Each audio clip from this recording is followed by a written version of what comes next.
I now give the floor to the representative of China. You have the floor, please. Thank you, Mr. President.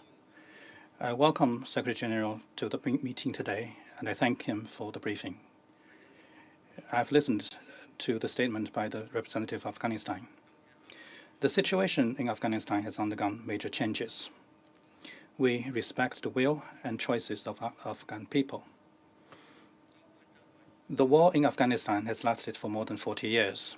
Stopping the war and achieving peace is not only the unanimous aspiration of more than 30 million Afghan people, it is also the common expectation of the international community and the regional countries.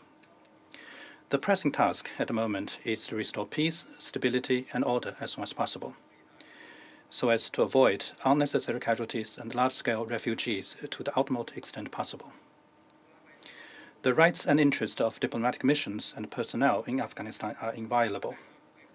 The safety, security, and interest of foreign nationals in Afghanistan must be respected and guaranteed.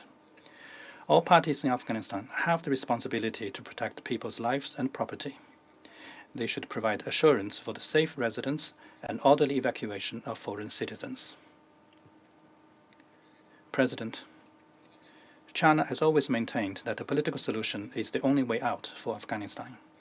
At present, Afghanistan's national prospects are at a historic crossroads. China takes note of what was said by the Afghan Taliban yesterday, that the war in Afghanistan had ended and that it would negotiate to establish an open, inclusive Islamic government, and it would take responsible actions to ensure the safety of Afghan citizens and foreign missions in the country.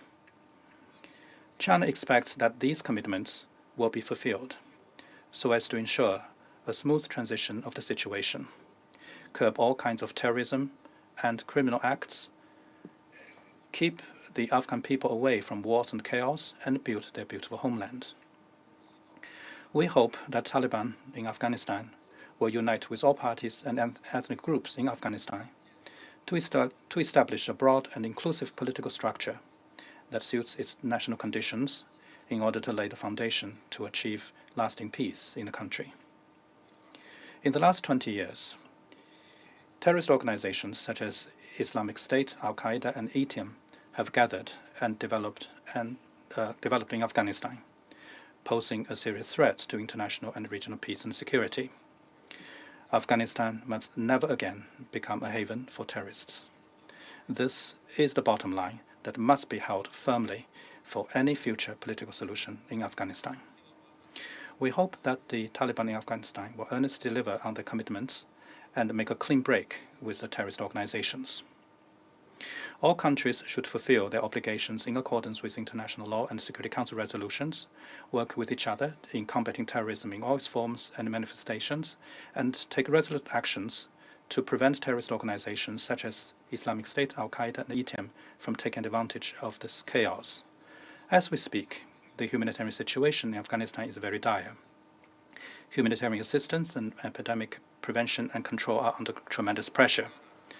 The international community should scale up humanitarian assistance to Afghanistan and its neighbors that have received a large number of displaced persons from Afghanistan to help alleviate the regional humanitarian crisis. The relevant parties should ensure that the work of international humanitarian relief agencies can continue unhindered. The international community should also continue to help Afghanistan and its neighbors to control the pandemic as soon as possible. President, the chaos currently in Afghanistan is directly related to the hasty withdrawal of foreign troops. Relevant countries should earnestly deliver the commitment to support peace, reconciliation, and reconstruction in Afghanistan, and play a constructive role on the issue of Afghanistan. On the basis of respecting the leadership of Afghanistan and relevant efforts of the neighboring countries in the political, security, development, humanitarian, and anti-narcotics fields, constructive assistance to Afghanistan should be provided on a continuing basis. A few council members said in their statement that they wish to see that greater roles played by Afghan's neighbors and regional countries. We learned that some regional countries and Afghan's neighbors had made requests to participate in today's meeting. it is regrettable that their request was not granted. For a long time, UNAMA mission has played an important role in supporting the peaceful reconstruction of Afghanistan. Given the current situation on the ground that has undergone major changes, we hope that the Secretary General will make proper arrangements to ensure the safety of personnel of the mission. We also look forward to the Secretary General presenting practical and actionable views and recommendations to the Security Council as soon as possible on the future UN presence in Afghanistan. Thank you, Mr. President.